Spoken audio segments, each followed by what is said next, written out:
우리 이제 경제론 부분의 내용을 보는데 수요 공급의 기본 개념부터 56페이지부터 푸는 거죠.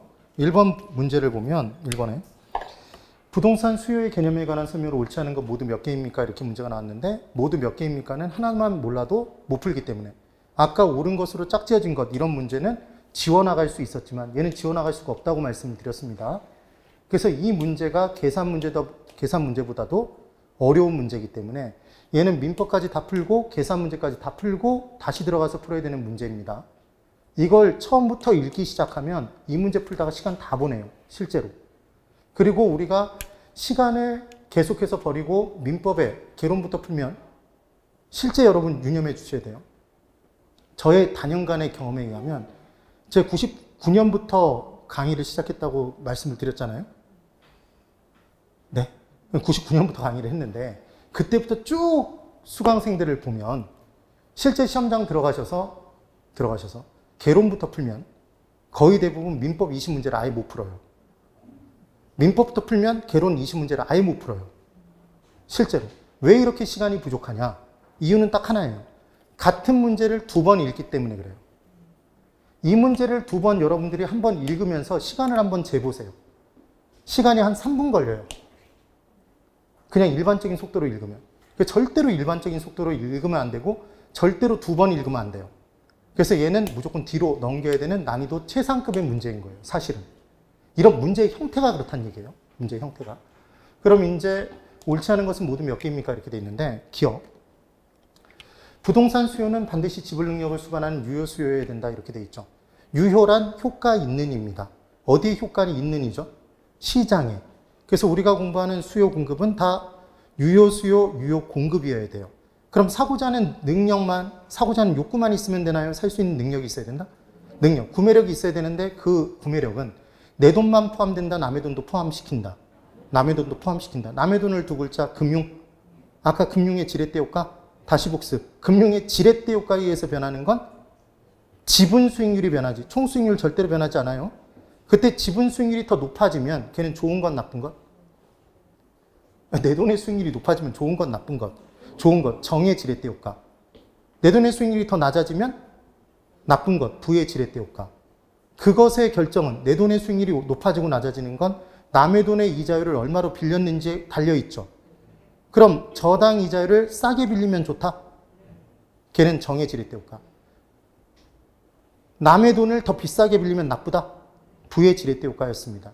그때 같게 빌리면 총수익률과 같게 빌리면 총수익률 10%인데 저당 이자율 10%로 빌리면 지분 수익률도 무조건 10%? 10%. 그럼 걔는 중립적 지렛대 효과?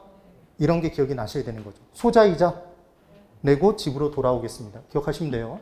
그래서 중요한 건 부동산 수요는 반드시 무슨 수요여야 된다? 유효 수요.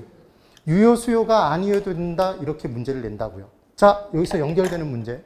유효 수요 부분의 내용이 우리가 공부했던 내용이 하나 있었어요. 제가 적어볼 테니까 이게 어디서 나왔는지 대답해 보세요. 이거 어디서 나왔죠? 탤런트 유희 씨가 있다고 그랬죠. 유희. 유상유희. 이게 어디서 나왔죠? 얘 지금 제가 뭐 적은 거예요? 같이 발생 요인이었죠. 그래서 같이 가격이 발생하기 위해선 이 네 가지가 있어야 되는데 첫 번째 유용성, 효용성이 있어야 가치가 발생하고 예, 상대적 희소성이 있어야 가치가 발생하죠. 다 같이 다 갖고 있으면 돈 주고 사지 않는다고 그랬죠? 경제적 가치는 없어요. 그때 살 수 있는 능력이 있는 사람이 있어야 된다고 그랬죠. 유는 유효 수요죠. 이는 이전성. 감정평가론에 나오는 내용.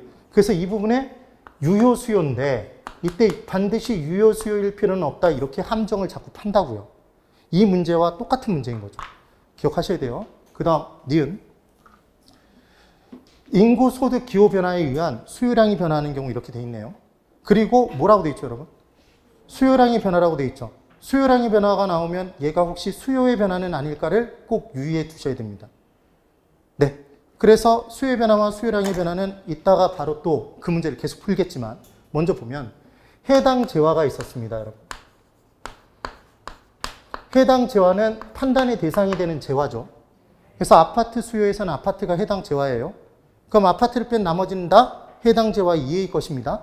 그래서 해당 재화의 가격이 변했을 때만, 해당 재화의 가격이 변했을 때만 얘만 무엇의 변화? 얘만 수요량의 변화죠. 얘만 수요량의 변화고, 수요량의 변화는 곡선 자체가 변하나요? 변하지 않나요? 수요 하나가 곡선 하나였잖아요. 그럼 얘는 수요의 변화가 아니니까 곡선의 변화가 아니죠? 그래서 얘를 곡선 상의 점의 이동이라고 그랬죠. 곡선 상의 변화. 변화가 뭐라고 문제 나올 수 있다? 이동이라고 나오죠. 그럼 동일 곡선상에서 변화가 된다는 얘기는 이 곡선상에서 점이 이동하는 건가요? 그래서 얘는 곡선상의 점의 이동이죠. 네. 그럼 얘를 뺀 나머지는, 자, 해당 재화의 가격을 뺀 나머지는 다 가격 이외. 얘는 다 무엇의 변화? 수요의 변화였죠. 그래서 수요 하나가 곡선 하나니까 얘는 수요의 변화는 곡선의 변화? 곡선의 변화죠. 곡선 자체의 변화였죠. 어떻게 내용이 들어갔었는지를 꼭 기억하시면 됩니다. 변화와 이동은 똑같다는 거 기억하시면 돼요. 그래서 우리는 수요의 변화와 수요량의 변화를 구분하는 기준은 해당 재화의 가격이 변한 것만, 얘만 오로지, 얘는 하나죠. 해당 재화의 가격은 하나밖에 없습니다. 아파트 수요에서는 뭐만 가격이에요? 아파트 가격만 가격이에요.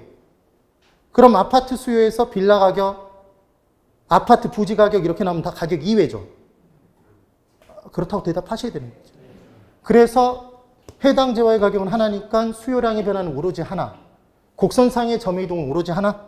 얘를 뺀 나머지는 다 무엇의 변화?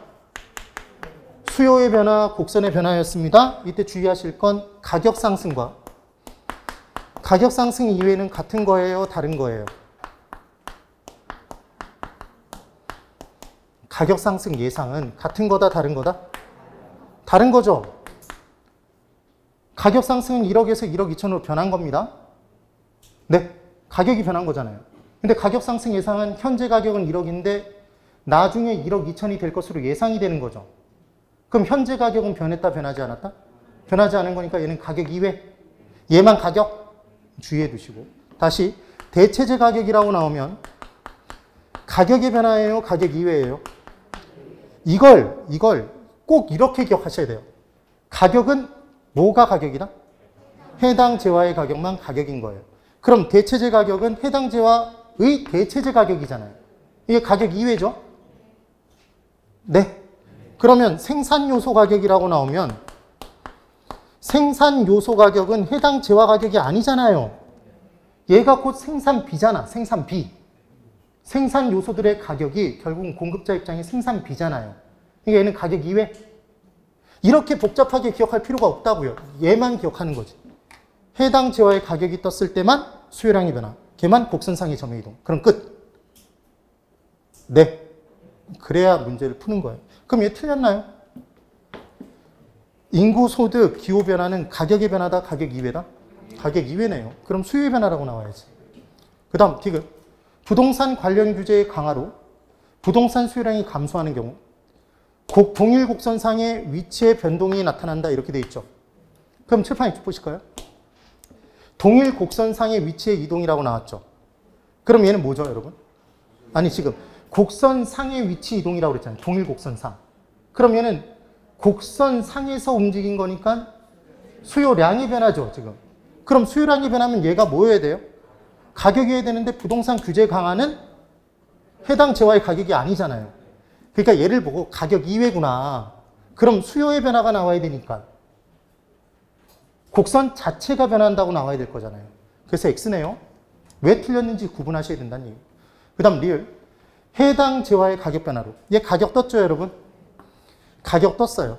수요 곡선 자체가 이동한대요. 수요 곡선 자체 이동 안 하죠? 틀렸죠? 그 다음 미음.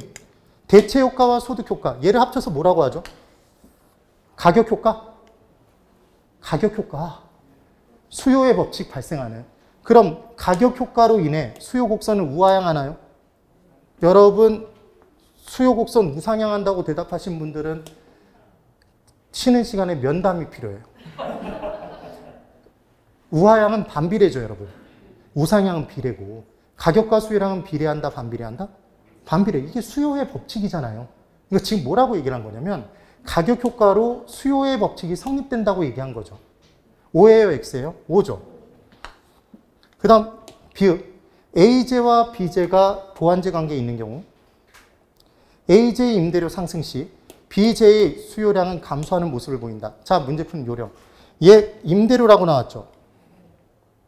임대차 활동에 주고받는 가격이 임대료인가요? 얘 가격이죠, 가격. 네.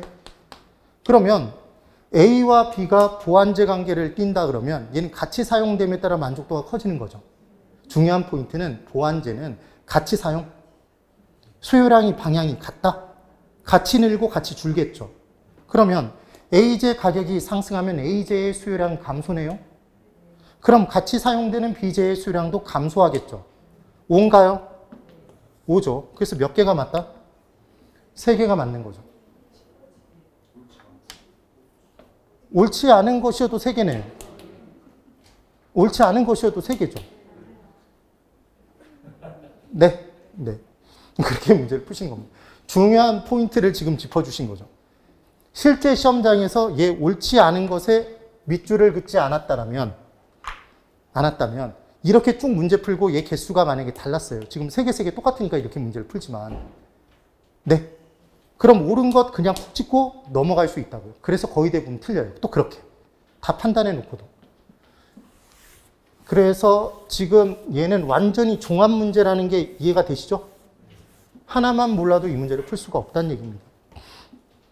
그 다음 2번. 수요와 공급에 관한 설명으로 틀린 것을 골라보랍니다. 틀린 것에 동그라미 치고 문제를 풀어야 되는 거죠. 틀린 것을 찾아라. 그럼 1번. 수요란 일정 기간 동안 재화와 용역을 구매하고자 하는 의사 또는 욕구를 말한다. 맞나요? 맞죠? 그래서 일정 기간 동안의 개념이니까 일정 기간 동안 수요와 공급이 만나서 거래를 하지 일정 시점에 파바박 만나서 거래하는 게 아니라고 그랬죠? 일정 기간의 유량 개념이다, 저량 개념이다? 유량이네요, 유량.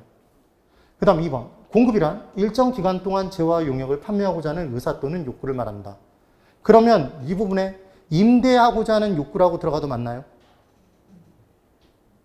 부동산 활동의 임대차 활동의 공급은 임대잖아요. 그럼 수요는 임차하려고 하는 욕구겠네요? 그렇게 되겠죠.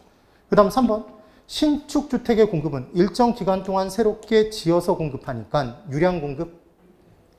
기존 주택은 이미 일정 시점에 쌓여 있나요?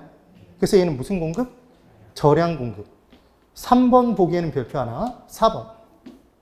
예비적 수요란 구매 의사는 있으나 구매 능력이 결여되어 있는 경우. 여러분 얘는 예비적 수요라는 표현을 쓰나요? 잠재적 수요나요? 밑바닥에 깔려져 있는 잠재적 수요였죠. 근데 이 사람이 로또에 맞아서 구매 능력 갖추면 유효 수요로 거듭난다? 그 내용이었습니다. 그래서 지금 뭐가 틀렸다? 4번 틀렸죠. 5번. 유효 수요란 구매 능력을 수반한 수요. 5번 보기에 별표 하나. 구매 능력에 동그라미 치세요. 구매 능력 꼭 있어야 돼요. 처분 가능한 소득은 물론이고 지돈을 얘기하죠. 지금. 자신의 돈 물론이고 금융 차입금도 유효 수요의 범위에 포함된다. 질문. 금융 차입금은 LTV에 의해서 늘고 줄 수 있나요? 대부 비율. 그래서 대부 비율이 올라가면 그만큼 돈을 더 많이 빌릴 수 있으니까 남의 돈 많이 빌려서 유효 수요가 시장에 증가할 것이고 만약에 대부 비율 LTV를 낮게 적용하면 남의 돈을 얼마 못 빌리니까 그 구매력을 갖추기 어렵게 되겠죠? 시장 내 유효 수요는 감소하게 되어 있습니다. DTI. I는 어디에 곱한다? DTI는 어디에 곱한다? I에 곱한다. 인컴 안으로 들어오는 게 소득이죠. 그게 소득 기준이었잖아요. 소득에 곱하면 된다고 그랬죠?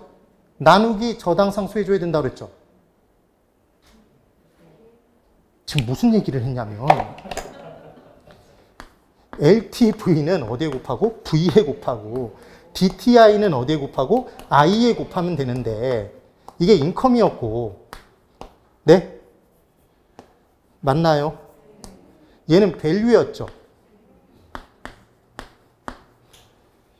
그래서 LTV가 나오면 부동산 가치 밸류에 곱하고 그럼 바로 빌릴 수 있는 돈 대부 금액이 나오고 대출 금액이 DTI 소득 기준에 소득을 곱하면 인컴 소득을 곱하면 얘 금액이 나오는데 얘는 저당 지불액이기 때문에 한 번 뭐 해줘야 된다? 나조를 해줘야 된다고 그랬죠. 대출금액 나조. 따라해보세요. 나조. 나누기 저당 상수를 꼭 해주셔야 된다는 거. 기억을 해두셔야 돼요. 그래서 둘 중 적은 금액이 둘 다 동시에 만족이 가능한 거죠. 그런 내용. 이거 나중에 우리가 투자론 보면서 열심히 풀 문제죠. 그 다음 3번. 수요와 공급에 대한 설명으로 틀린 것을 골라보랍니다. 자, 1번. 수요와 공급은 기본적으로 유리한 개념. 일정 기간 동안 거래하니까. 그 다음 아직 산량인가요? 살량인가요?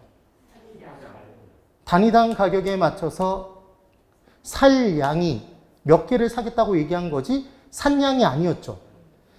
그래서 얘는 산다 판다라는 행위는 이루어지기 전이다. 그래서 무슨 개념? 사전적 개념이라고 얘기를 했습니다. 그 다음 니은. 수요 곡선은 일반적으로 우하향한대요. 우하향 동그라미 얘 반비례. 가격과 수요량 반비례. 그래서 우하향. 공급 곡선은 일반적으로 우상향. 우상향 동그라미. 그럼 얘는 비례. 가격과 공급량 비례. 그게 수요의 법칙과 공급의 법칙 얘기한 거잖아요, 지금. 그래서 2번 5, 3번. 수요 곡선이 우하향하는 이유는 수요 곡선 우하향에 줄거두시고 이게 수요의 법칙이죠. 그럼 결국 이 문제는 수요의 법칙이 성립하는 이유는 소득 효과와 대체 효과의 합성작용, 가격 효과 때문이다. 가격 효과 동그라미. 그래서 가격이 올라감에 따라 효과가 발생해서 수요량이 감소한 거였죠. 되세요? 예. 그럼 해볼까요? 해당 재화의 가격이 올라가면, 물건의 가격이 올라가면 똑같은 돈으로 살 수 있는 물건의 양이 주니까 실질적인 소득이 감소되는 효과에 따라 수요량이 감소하죠. 소득 효과에 따라. 해당 재화의 가격이 올라가면 해당 재화를 대체하는 대체재로 대체되는 효과에 따라 해당 재화의 수요량은 감소하죠. 네. 이 둘을 합쳐서 수요 효과라고 한다. 가격 효과다? 가격 효과. 절대로 수요의 법칙은 수요 효과에 의해 나타나는 게 아니에요. 무슨 효과다? 가격 효과. 가격 효과의 동그라미 별표 3개. 수요 효과 아닙니다. 4번. 수요량은 일정한 가격 수준에서 구매하고자 하는 최대 수량. 공급량은 일정한 가격 수준에서 판매하고자 하는 최소 수량. 둘 다 최대 수량인 거죠. 그 가격대에서 사고자 하는 최대 수량이고 팔고자 하는 최대 수량이에요. 그러면 이 부분에 이 함정을 판 이유를 설명드릴게요. 여기 잠깐만 보세요. 건물이 있습니다. 얘 대상부동산이라고 하죠. 감정평가의 대상이 되거나 투자 판단의 대상이 되는 부동산을 대상부동산이라고 해요. 그러면 공급자가 있고 수요자가 있습니다. 그럼 공급자는 얼마 이상은 꼭 받겠다고 얘기하나요? 자, 공급자는 얼마까지만 받겠다고 얘기하나요? 얼마 이상을 받겠다고 얘기하나요? 실제로 얼마 이상은 꼭 받겠다고 얘기하지. 나는 10억까지만 받을 거야. 10억 넘게 주면 난 혀 깨물고 확 죽어버릴 거야. 이런 사람 없죠? 네. 그럼 수요자는 아무리 높게 지불해도 얼마까지만 지불하겠다고 얘기하지 얼마 이상을 꼭 지불하고 싶다고 얘기 안 하죠. 네. 이 얼마 이상의 얼마까지 얼마가 가격이잖아요. 그럼 공급자가 얘기하는 이 얼마 이상의 얼마, 이 가격은 공급자가 받아들일 수 있다고 얘기하는 가격들 중에 가장 낮은 가격인가요? 네. 그러니까 얘는 최저 가격 또는 최소 가격이겠죠. 최소 가격, 최저 가격이라고요. 그럼 수요자는 얼마까지만 지불하겠다고 얘기했죠. 아무리 높게 지불해도. 그럼 얘를 그려보면 이렇게 되는 거죠. 10억까지를 지불하겠다 그러면 그 밑으로는 지불이 가능하지만 위로는 지불이 불가능하잖아요. 그럼 수요자가 얘기한 이 가격은 자신이 지불할 수 있다는 금액들 중에서 제일 높은 가격이죠. 무슨 가격? 최고 가격 또는 최대 가격이죠. 왜 이거 함정 파는지 이해되셨어요, 지금? 네. 가격의 개념으로 보면 수요 가격은 최대 가격이고 공급 가격은 최저 가격, 최소 가격이 되는데 수량 자체는 그 가격에서 팔고자 하는, 사고자 하는 최대 수량인 거지 최소, 최대로 구분되지 않는다는 얘기죠. 이것도 뭔가를 알아야 헷갈리는 거예요. 아예 모르면 헷갈리지도 않아, 지금. 그래서 지금 4번이 지금 왜 맞는지 틀리는지를 기억하실 수 있어야 된다는 얘기입니다. 이거 이해되셨죠, 여러분? 이 내용. 그 다음 5번. 수요 가격은 특정 재화의 구매 시 지불 의사가 있는 최고한의 가격이며, 여기 적혀 있죠? 공급 가격은 특정 재화의 판매 시 판매 의사가 있는 얼마 이상은 받아야 되겠다. 얘가 최소 가격인 거죠. 아무리 낮게 받아도 이거 이상은 받아야 되겠다. 아무리 높게 지불해도 이거까지만 지불하겠다. 지금 그 얘기입니다. 그래서 5번 보기에는 별표 2개. 그 다음 4번. 수요와 공급에 관한 설명으로 틀린 것을 골라보랍니다. 자, 1번 똑같은 문제예요. 2번. 자, 여기 보실까요? 2020년 1월 1일 현재 주택의 공급량이 2천만 호랍니다. 네. 그러면 지금 2020년 1월 1일 현재인가요? 얘는 일정 시점이에요? 일정 기간이에요? 일정 시점이죠. 이게 저량인가요? 저량 공급량이에요. 그럼 2021년 1월 1일 현재 얘도 일정 시점이죠? 얘가 2,500만 호래요? 얘도 저량이죠. 그러니까 지금 저량 공급과 저량 공급을 두 개 준 거잖아요. 저량 공급. 지금 2020년에 저량 공급이 2천만 호고 2021년에 저량 공급이 2,500만 호죠. 그럼 이렇게 쌓여진 양이 차이가 난 건 이 기간 동안 2020년부터 2021년까지 1년 기간 동안 얼마가 늘었나요? 일정 기간 동안 주택 공급량이 500만 호가 는 거잖아요. 유량 공급이. 그러니까 결론. 칠판 이쪽 보세요. 일정 시점의 저량과 일정 시점의 저량은 변동이 생길 수 있다. 네. 그 변동의 차이는 그 기간 동안에 유량 공급에 의한 거다. 그럼 유량 공급이 늘 때만 있나요? 줄 때도 있나요? 줄 때도 있죠. 철거에 의해서 주택이 다 사라져버릴 수도 있잖아요. 100만 채가 사라졌어요. 그럼 얘는 1,900만 호로 바뀌어버리겠죠. 기존 주택 허물 수도 있잖아요. 그런 내용입니다. 그 다음 3번. 2021년 1월 1일 현재 주택의 공급량이 2,500만 호래요. 이는 저량의 주택 공급량에 해당한다. 맞죠? 저량인 거 어떻게 하셨어요? 일정 시점까지 쌓여진 양이죠? 질문. 지금 2021년 1월 1일 현재 주택의 공급량 2,500만 호 이 주택들 중에서는 1990년대에 지어진 주택도 있을까요? 2000년에 지어진 주택도 있나요? 2021년에 지어진 주택도 있나요? 있죠. 다 쌓여졌죠. 쌓을 젖자. 무슨 양? 저량 개념이었죠. 저량. 그 다음 4번. 수요 가격이란 구매 의사가 있는 최소한의 가격인 반면에 공급 가격이란 판매 의사가 있는 최대한의 가격을 말한다. 바꿔놨죠? 보이세요? 이 부분을 함정을 팔 수도 있다고요. 그 다음 5번. 부증성으로 인해 토지의 물리적 공급 곡선, 물리적 공급 안 되죠? 잠깐만 이쪽 보실래요? 가격은 상하로 움직여요? 좌우로 움직여요?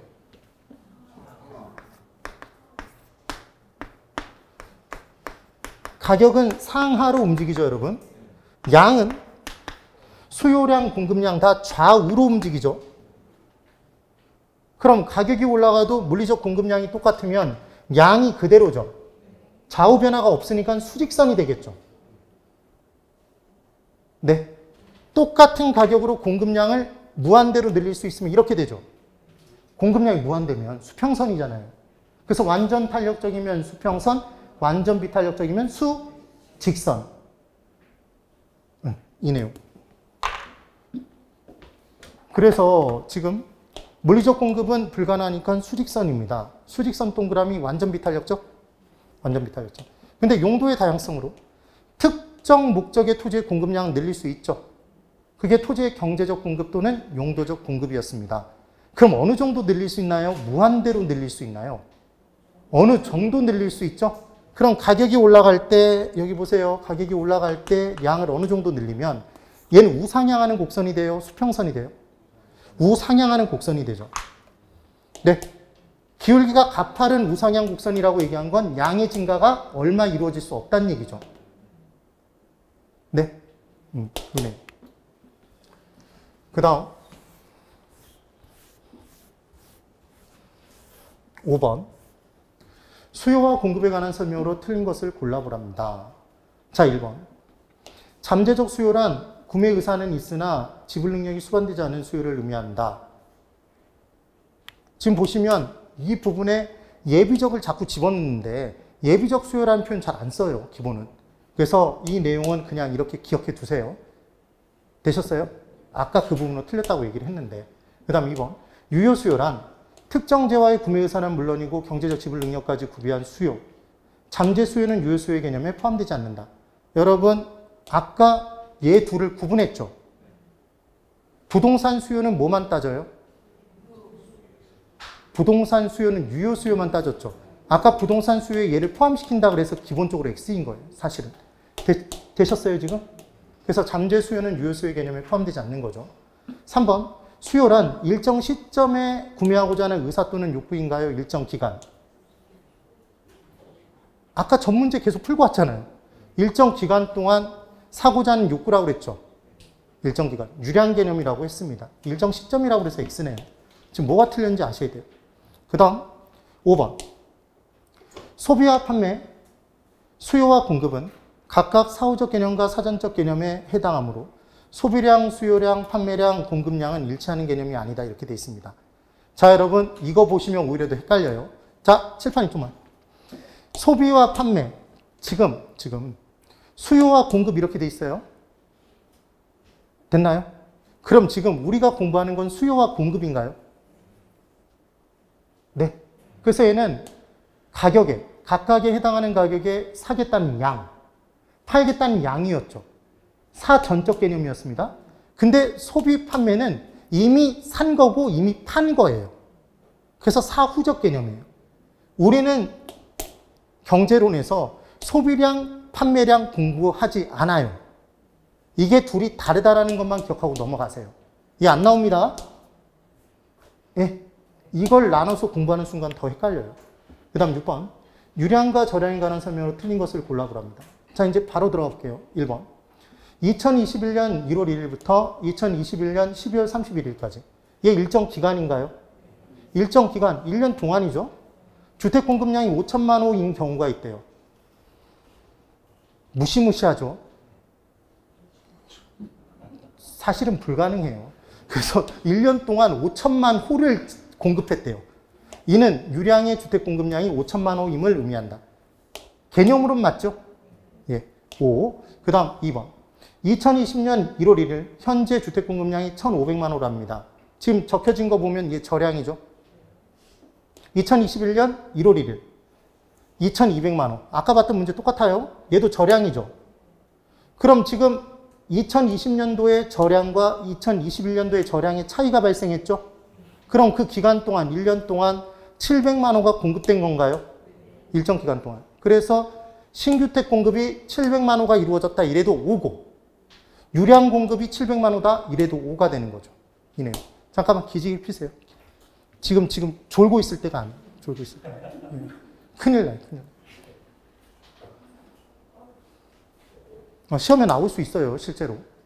그 다음 3번. 인구 변동분. 지가, 통화량, 순자산가치, 주택재고량 이렇게 돼 있죠. 그럼 이걸 보면서 제가 외우라고 했던 거 기억나세요? 저랑 결혼한 제자가 통부인이 된다 기억하세요? 저량. 그래서 저량은 제자가 통부인 이렇게 외웠던 게 기억나시면 됩니다. 그럼 보실까요? 우리가 MM으로 제자가 통부인이 되다 이렇게 기억했잖아요. 제는 제였죠, 여러분? 재고량, 주택재고량. 자는 자산, 자본. 가는 가치, 가격. 통은 통화량, 부는 부채, 이는 인구수. 얘들이 대표적인 뭐였다? 저량이었고 유량을 구분하시는 방법은 수입 비용과 관련된 내용들은 다 유량이었죠. 맞아요? 그럼 얘를 딱 보는 순간 네가 얘기한 게 시험에 나왔네 그러면서 즐거운 마음으로 풀 수 있을 거 아니에요. 그래서 얘를 딱 보는 순간 제자가 통부인의 인이네. 네, 지가가 토지 가격이죠. 제자가의 간에 통화량, 통부인의 통, 순자산 가치 자산의 자죠. 맞아요? 주택 재고량 제자가의 제죠. 딱 보는 순간 저량 변수 맞다 그러면서 확 들어가고 싶죠. 틀렸어요. 지금 뭐 때문에 틀렸냐면 치사하게 얘가 있죠. 인구 변동분이죠. 그럼 변화량은 일정 기간에 이루어지겠죠. 변화는. 무슨 말인지 이해가 되세요? 자, 뭐가 다른지 느껴보세요. 2021년 지금 7월 14일이죠, 여러분. 7월 14일에 우리나라의 인구수가 5,500만이래요. 예를 들어. 그럼 얘는 유량이에요? 저량이에요? 저량이죠. 일정 시점에 쌓여진 양이잖아요. 이 지금 5,500만 명 중에는 100살 되신 분도 있고 1살 된 애도 있고 다 포함돼서 얘잖아요. 일정 시점까지 쌓여진 양 맞죠? 그런데 얘는 그러니까 인구수죠. 인구수 지금. 저량입니다. 그런데 이때 1년 동안 인구가 얼마만큼 변동됐냐면 얘가 50만 명이 늘었대요. 그럼 50만 명은 인구수예요? 인구 변동분이에요? 인구 변동분이죠. 변화량, 변동량이죠. 그러니까 얘는 유량이에요? 저량이에요? 유량이죠. 네. 기억하세요. 변화라는 단어가 들어가면 무조건 걔는 유량이에요. 그러니까 얘도 통화, 변화량, 통화량, 변동분 그러면 얘는 유량으로 바뀌어버린다고요. 이렇게 나온 역사가 없어요. 예? 근데 이렇게 연습을 시켜드리는 이유는 혹시 몰라서. 약간 치사하죠? 치사하지만 기억을 해둬야 돼요. 사실은. 그 다음, 그래서 3번이 틀렸고, 그 다음 4번. 유량이란 일정 기간을 정하여 측정이 가능한 지표로 월급여. 월급여 소득인가요, 여러분? 수입? 수입과 관련됐네요. 그래서 일당으로 받으면 1급. 맞죠? 주 단위로 받으면 주급, 월 단위로 받으면 월급, 연 단위로 받으면 연봉. 걔들은 다 유량 개념이었죠. 일정 기간 동안에. 그 다음 토지 임대료도 수입이죠. 토지에서 발생한 수입. 일정 기간 동안 토지를 사용해주고 받는 대가잖아요. 그러니까 얘는 뭐다? 유량이죠. 순영업소득, 소득이죠. 소득. 이게 수입이죠. 그 다음 아파트 생산량, 새롭게 생산하는 건 유량이라고 했던 거 기억나세요? 신규택 공급량. 얘들은 유량이었죠. 맞네요. 그 다음 5번. 일정 시점에서 시장에 존재하는 주택의 총량을 저량의 주택 공급량이라고 한다. 맞죠? 여기 포인트. 일정 시점 저량. 시장에 존재한다 그러면 공급량이지 수요량이 아니죠. 시장에 존재하고 있는 양은 공급량이잖아요. 공급량. 그래요. 그 다음 7번. 다음은 부동산과 관련된 경제 변수들이다. 유량 변수와 저량 변수로 옳게 묶인 것을 골라보랍니다. 이 문제 풀 때 저는 어떻게 푸냐면 제자가 통부인을 찾고 다녀요. 찾아볼게요, 여러분. 가계 소득 통화량 있죠? 그러면 먼저 통화량은 뭐죠? 통부인의 통이죠? 도시 인구의 변동분이네요. 지금 인구라고 나오면 뭔데? 저량인데 변동분이라고 나왔으니까 얘 유량이죠. 지금 이 문제의 함정은 얘죠. 맞아요? 그럼 실물 자산은? 자죠. 자산이잖아요. 저량이죠. 맞나요? 그럼 지금 저량인 건 딱 2개밖에 없잖아요. 답 몇 번? 5번이겠죠. 5번. 그럼 얘들이 유량인 거 볼게요. 주택 거래는 일정 기간 동안 이루어지죠. 가계소득 수입이죠. 지대 수입 수입이죠.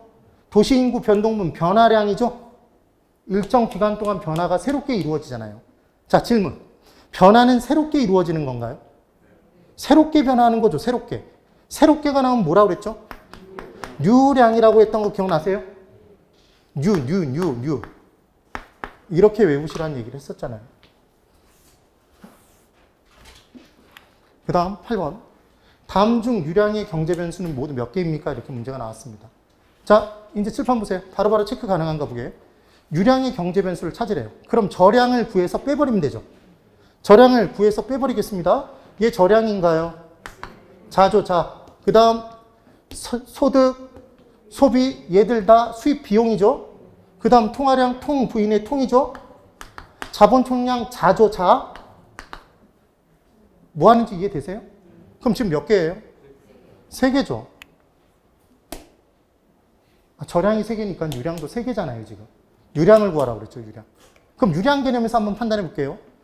여러분, 노동자 소득은 수입인가요?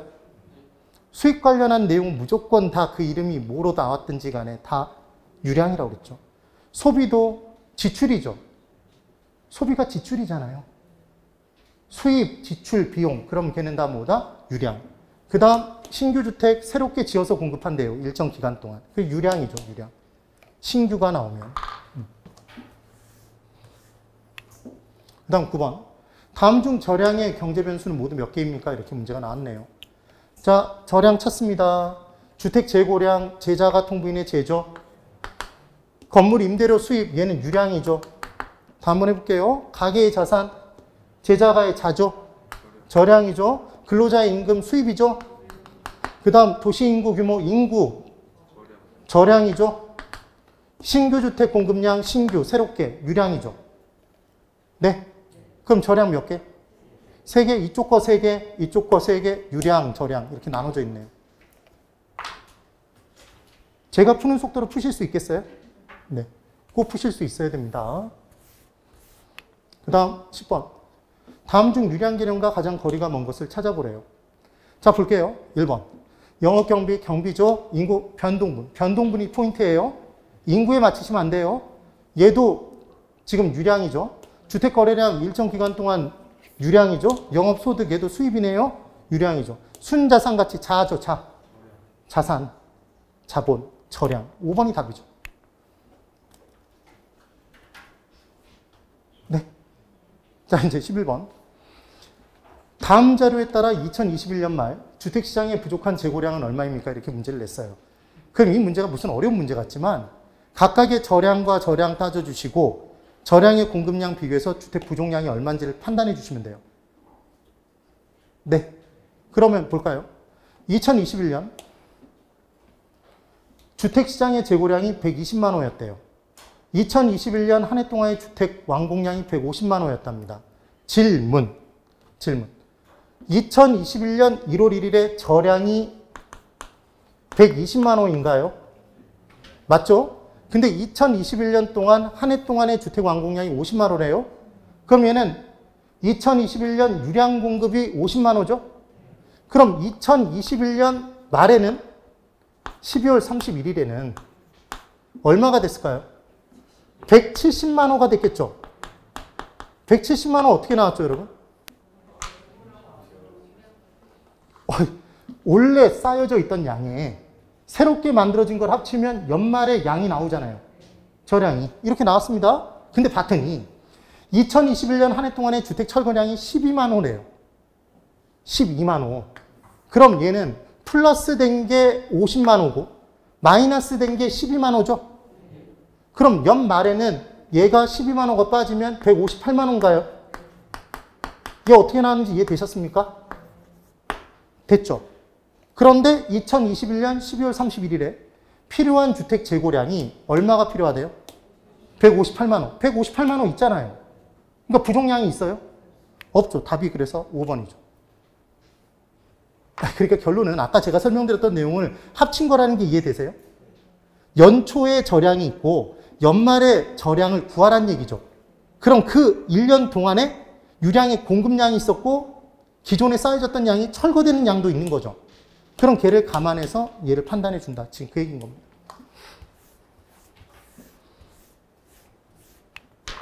그 다음 12번.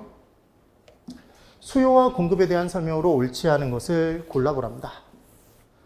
자, 1번. 생산기간이 단기인 재화의 공급 곡선은 생산기간이 장기인 재화의 공급 곡선보다 상대적으로 기울기가 완만한 모습을 보임이 일반적이다. 자, 여러분 절 보실래요? 기간에는 크게 두 가지 기간이 있다고 그랬습니다.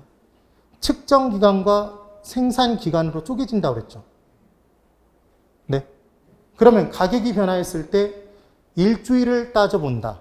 그러면 얘는 측정 기간이죠. 한 달 동안의 공급량의 변화를 따져본다. 이거 측정 기간이죠.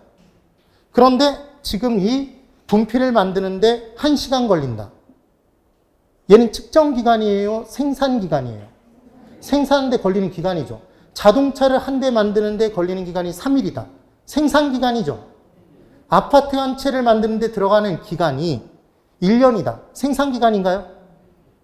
네? 질문. 변화가 많이 되는 게 탄력적이죠. 변화가 적게 이루어지는 건 비탄력적인 거예요. 그럼 측정 기간이 단기보다는 장기간 측정할수록 더 많이 변할 수 있나요? 더 많이 변할 수 있으니까 더 많이 변해서 좌우로 퍼지죠. 그럼 기울기는 완만해진다? 탄력적이다라고 표현했죠. 네. 그런데 생산 기간 자체가 단기인 재화는 가격이 올라가면 빨리 만들어서 공급량을 늘릴 수 있죠. 근데 생산 기간이 장기간이 소요되면 얼마 빨리 못 변하죠. 그러니까 지금 생산 기간이 단기인 재화가 더 많이 변화가 가능하잖아요. 네. 그럼 양의 변화가 많이 될수록 좌우로 더 많이 퍼지니까 기울기가 더 완만하죠. 이 1번 보기가 이해가 되셨어요? 이해가 되셔야 돼요. 그 다음 2번. 개별 수요 곡선의 수평적 합이 수평적 동그라미 시장 수요 곡선이며 시장 수요 곡선은 개별 수요 곡선보다 완만하다. 개인이 늘릴 수 있는 양보다 전체적으로 더하면 더 옆으로 퍼져나간다고 했죠. 그림 혹시 기억나나 보세요.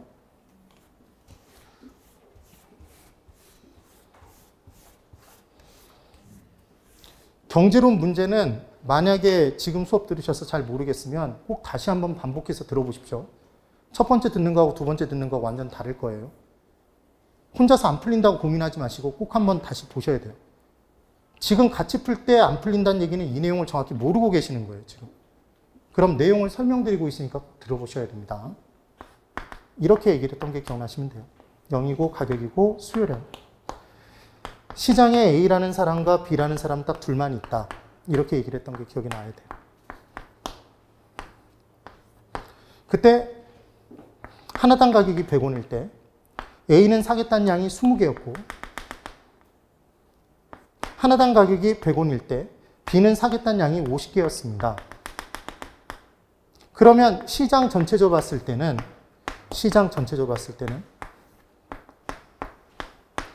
하나당 가격이 100원일 때 사겠다는 양이 몇 개죠? 50개인가요? 50개 어떻게 더했죠? 수직으로 더했어요? 수평으로 더했어요? 수평으로 더해서 50개가 나온 거죠. 맞아요? 그러면 얘보다는 얘가 더 많이 들어 눕나요? 시장 수요 곡선이 더 완만하죠. 공급량이, 수요량의 변화가 더 클 거니까. 지금 그 얘기죠. 수직적, 수평적? 수평적 결합이죠. 이 내용. 그래서 지금 2번이 왜 맞는지 기억하셔야 돼요. 수평적의 합, 동그라미 치시고. 그리고 시장 수요가 더 많이 변화하는 거니까. 양의 변화가 더 커졌죠. 합쳤으니까. 그래서 좌우로 더 많이 커진다. 그러니까 더 완만해지죠. 완만 동그라미. 그 다음 3번. 공급 곡선은 이 3번 보기가 어마어마하게 쉬운 보기라는 걸 느끼셔야 됩니다. 공급 곡선은 일반적으로 원점을 향해 볼록한 우하향하는 곡선의 모양을 보인다. 우하향이면 비례, 반비례? 우하향이면 비례, 반비례? 반비례. 공급 곡선은 공급의 법칙에 의해서 그려진 곡선이죠. 비례 관계죠. 가격과 공급량. 그래서 상향하는 곡선이죠. 3번이 틀렸죠. 그 다음 4번 체크 하나. 4번은 별표까지 치지 마세요. 기펜제와 베블렌 효과라는 게 있습니다. 여기 보실까요? 수요의 법칙의 정확한 정리를 한번 해보죠. 가격이 올라가면 수요량은 증가해요? 감소해요? 감소하죠. 비례, 반비례? 반비례. 이게 무슨 법칙? 무슨 법칙? 수요의 법칙. 그럼 해당 재화의 가격이 올라가면 해당 재화의 수요량이 감소합니다. 예? 그러면 뭐가 올라감에 따라? 가격이 올라감에 따라 효과가 발생해서 수요량이 감소한 거죠. 그러니까 수요의 법칙은 무슨 효과에 의해서 나타나지? 가격 효과에 의해서 나타나지 수요 효과에 의해서 나타나는 거 아니에요. 이게 첫 번째 하나. 그럼 수요의 법칙은 기본적으로 모든 재화에 다 적용이 되는데 이때 수요의 법칙에 예외가 있대요. 예외. 그럼 결국 무슨 말이냐면 가격이 올라갈 때 수요량이 증가하는 경우가 있고 가격이 내려갈 때 수요량이 오히려 감소하는 경우가 있다는 얘기잖아요. 지금 얘의 예외면 이건 거죠, 지금. 가격과 수요량이 같은 방향으로 움직이는 경우. 자, 두 가지 경우가 있습니다. 첫 번째, 명품. 샤넬백이 가격이 올라가니까 사람들 더 줄 서서 기다리죠. 명품. 그러면 명품 같은 경우에는 가격이 올라오면 수요량이 오히려 더 증가하나요? 그럼 이렇게 할 수 있는 사람은 배부른 사람이나 가능하죠. 이게 배불렌 효과예요. 그래서 가격이 올라감에 따라 수요량이 증가하는 게 이게 배불렌 효과라고요, 실제로. 네. 그 다음, 가격이 내려감에 따라 수요량이 감소하는 경우가 있어요. 얘는 뭐냐면, 여러분, 여기 잘 보세요. 이건 나이키인가요? 그냥 받아들이라니까. 마음을 열고 좀 봐. 그러면 나이키죠? 낫이다 그러지 말고. 근데 여기에 이렇게 꼬리가 달렸어. 그럼 얘는 나이스 운동화죠? 네? 열등제잖아, 열등제. 근데 이 나이스 운동화의 가격이 더 떨어졌대요. 그럼 이 신발을 신은 사람은 정말 발걸음이 빨라지죠. 남들이 볼까봐. 그럼 창피해서 이 나이스 운동화를 더 이상 살 수가 없다고요. 그러니까 열등제의 경우에 가격이 떨어지면 오히려 수요량이 더 감소해요. 사람들이 기피하는 거죠. 이게 무슨 제? 얘를 기펜제라고 한다고요. 그러니까 기펜제는 정상제 중에도 있어요. 열등제 중에만 있어요. 열등제 중에서만 사람들이 기피하는 제어가 있다고요. 네? 많이 중요하진 않아요. 네.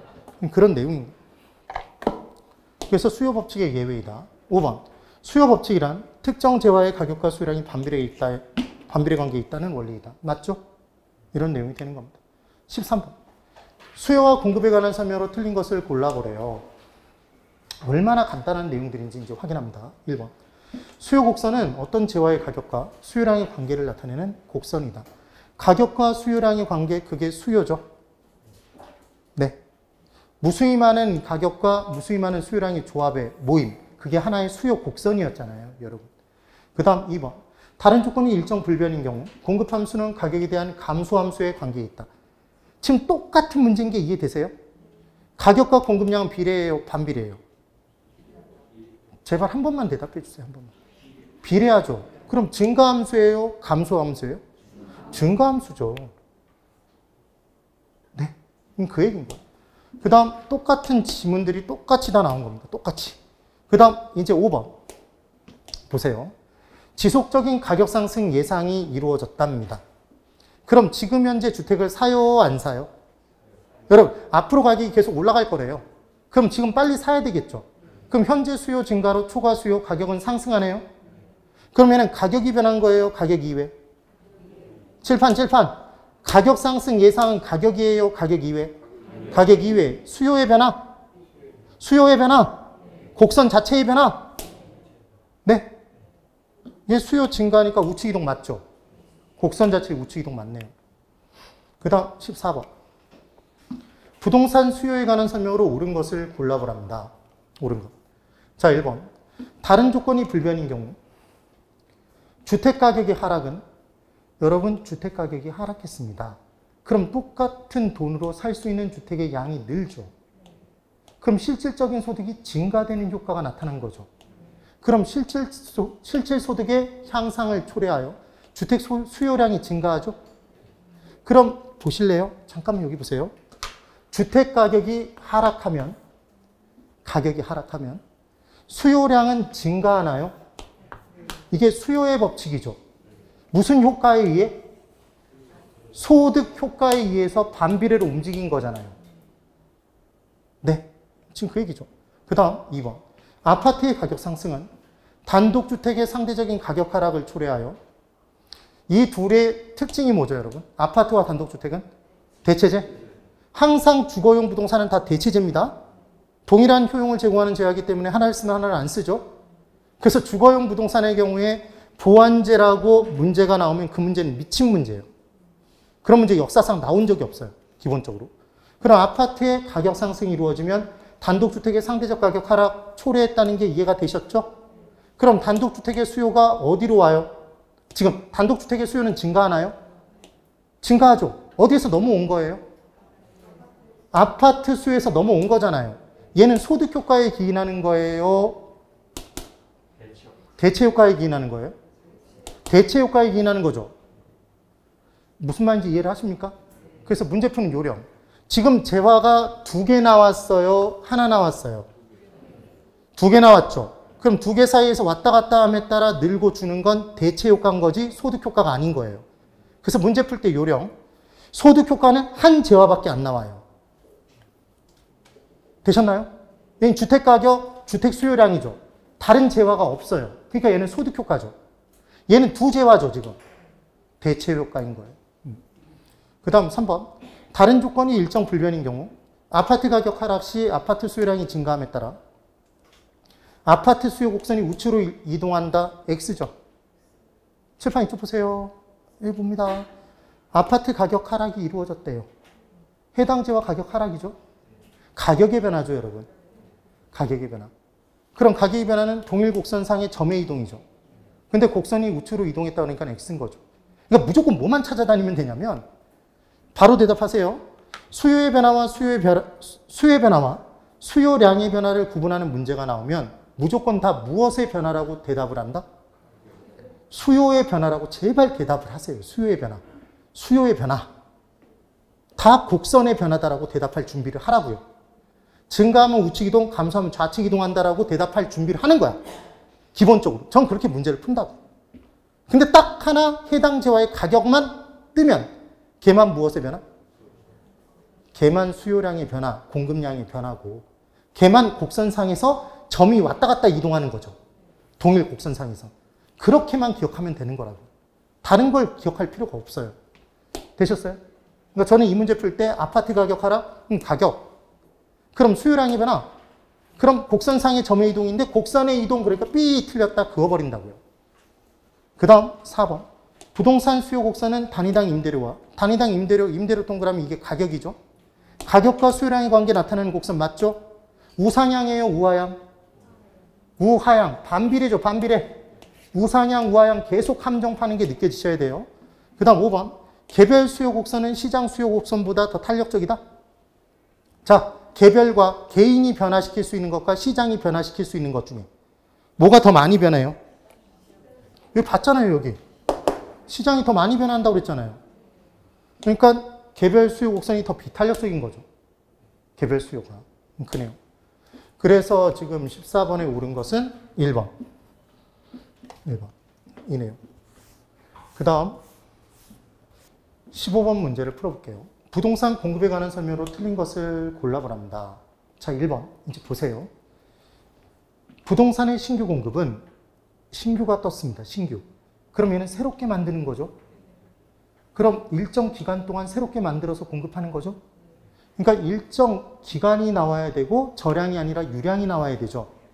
맞아요? 그래서 일정한 시점에서 측정되는 저량 개념이 아니라 일정한 기간 동안 측정되는 유량 개념 정확히 맞죠. 그 다음 2번. 부동산은 공간과 위치가 공급되는 성질이 있나요? 부동산을 공급한다는 것은 그 물리적 공간을 공급하는 거죠. 그 위치를 공급하는 거잖아요. 그 내용. 그 다음 3번. 부동산의 개별성은 공급을 비탄력적이고 비독점적으로 만드나요? 독점적으로 만드나요? 개별성의 특성 때문에 다 다르니까 내가 내 토지를 팔기 위해 공급을 하면 내 토지의 공급은 나만의 독점적인 공급이 되는 거예요. 네. 그런데 인접성의 특성 때문에 경제적 대체관계가 성립되니까 경쟁은 나타나죠. 그래서 부동산 시장은 독점적 경쟁 시장이 되는 거라고요. 개념이. 이거 틀린 거예요. 그 다음 4번. 공공임대주택의 공급은 주택시장에 정부가 개입하는 사례라고 볼 수 있다. 공공자 뜨면 다 정부가 개입하는 거죠, 여러분. 질문. 공공임대주택의 공급은 개입 수단 중, 정책의 개입 수단 중 직접적 개입인가요? 간접적 개입인가요? 토지 이용의 규제인가요? 직접적 개입? 그래서 수요자, 공급자의 역할을 하고 가격 건들면 다 직접적 개입. 돈 대주거나 정보 대주면 걔는 간접적 개입. 각종 규제, 인허가제는 다 토지 이용의 규제. 분양가 규제는 분양 가격을 건드는 거니까 직접적 개입. LTV에 따라 빌릴 수 있는 돈의 양이 달라지니까 걔는 간접적 개입. 그 얘기입니다. 그 다음 5번. 주택의 공급 규모가 커지면 규모의 경제로 인해 생산 단가가 낮아져. 여러분 아파트 한 채를 지을 때는 택지 소량 구입해요. 한 동을 지을 때, 한 동만 지을 때. 그리고 목재, 철근, 시멘트도 소량 구입하겠죠. 그럼 단위당 구입 비용이 올라갈 거예요, 원가가. 그런데 걔를 대단지를 한꺼번에 짓게 되면 택지를 대량 구입하겠죠. 그럼 단위당 택지 구입 비용을 낮출 수 있어요. 우리 도매로 사면 더 싸잖아요. 맞나요? 그래서 목재, 철근, 세면 등도 대량 구입하면 단위당 생산 비용을 줄일 수 있겠죠. 그럼 비용을 절감시키니까 건설 비용을 절감할 수 있다는 표현이 온 거죠.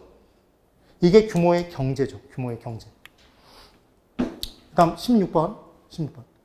옳지 않은 것을 골라보랍니다. 옳지 않은 것. 1번. 자, 이제 어떻게 틀렸는지 잘 보세요. 택지 가격의 상승에도 불구하고 주택 공급이 증가한답니다. 질문. 택지 가격의 상승은 생산비의 증가인가요? 생산 요소로 택지가 반드시 필요하고 주상공을 지을 수 있는 땅이 얘 가격이 상승했으면 생산비의 증가예요. 생산비가 증가되면 공급량은 감소해야 되죠. 근데 주택 공급이 증가했대요.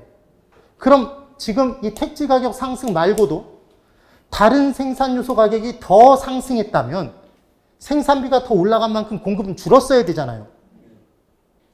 네.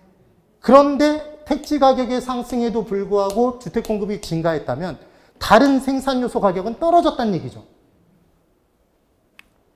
이해가 되셨어요? 지금 그 얘기인 겁니다. 다른 내용들은 우리가 다 봤던 내용들이죠. 아, 진짜 본 거예요. 다 읽어봤던 지문들이라고. 그 다음 17번. 부동산 수요 및 공급에 관한 설명으로 틀린 것을 골라보랍니다. 자, 17번까지만 풀고 또 쉴 거예요. 자, 여기 잘 보고. 우리 몸의 시계가 아주 정확해요. 1시간 딱 넘어가면 나중에 미치겠죠. 자, 여기 잘 보세요. 다 알아요. 예. 저도 수업 들을 때 그랬어요. 1번. 근데 지금 안 쉬는 이유는 딱 하나예요. 10분 쉬고 오면 또 다 까먹습니다. 다 초기화 돼요. 초기화. 1번. 부동산의 초과 공급은 임대료를 하락시키는 요인으로 작용하며 초과 수요는 임대료를 상승시키는 요인으로 작용한다. 여러분, 초과 공급 발생하면 가격은 하락하나요? 임대료를 보면서 다른 표현으로 생각하지 마시고 아, 가격이구나 이러시면 돼요. 그러면 초과 공급 가격 하락, 초과 수요는 가격 상승이네요. 맞죠? 2번. 부동산 수요 및 공급은 일정 기간 유량이죠. 부동산의 양을 나타내는 스톡 개념이 아니라 플로우죠. 플로우. 흘러가는 것. 치사하게 영어 갖고 함정을 팠어요. 2번이 답이었어. 그래서 20회 때 사람들이 분노했었죠. 근데 저는 분노할 필요가 없다고 말렸어. 왜 말렸냐면 잘 보세요. 1번 초과 공급 가격 하락, 초과 수요 가격 상승인 거 알아요? 1번 맞죠 지금? 그럼 이제 3번을 볼게요. 3번. 부동산 가격이 상승하면 공급량 증가, 가격이 하락하면 공급량 감소. 공급의 법칙이죠? 4번. 부동산의 물리적 공급량은 단기적으로 한정, 비탄력적. 못 늘리잖아요. 비탄력적 맞죠? 그 다음 5번. 부동산 수요자의 소득이 변하여 동일 가격 수준에서. 자, 지금 소득 변한 건 가격 이외죠. 그럼 가격 이외 요소가 변하면 동일 가격 수준에서 수요 곡선이, 수요량이 삐져나가서 부동산 수요 곡선이 이동하나요? 곡선 자체의 변화가 나타나잖아요. 가격 이외면. 그게 수요의 변화죠. 5번 맞잖아요. 그럼 우리가 죽어라고 공부한 맞는 문장이 몇 개니까? 4개니까 2번이 틀렸죠. 그럼 이 문제는 우리가 공부한 문제예요? 공부하지 않은 문제예요? 공부한 문제라고 봐야죠. 그런데 보기 중에 단 하나만 몰라도 이 문제 못 푸시는 분들이 있다고요. 실제로. 왜? 2번 딱 보는 순간 스톡에서 그냥 스톱이 된 거죠. 지금 웃지도 못하죠. 스톡에서 스톱이 됐다는 아주 고난도의 유머를 진행했음에도 불구하고 아무 반응이 없죠. 예. 그래서 17번까지 풀었습니다. 10분 쉬고 그 다음 내용 볼게요. 10분 쉬세요.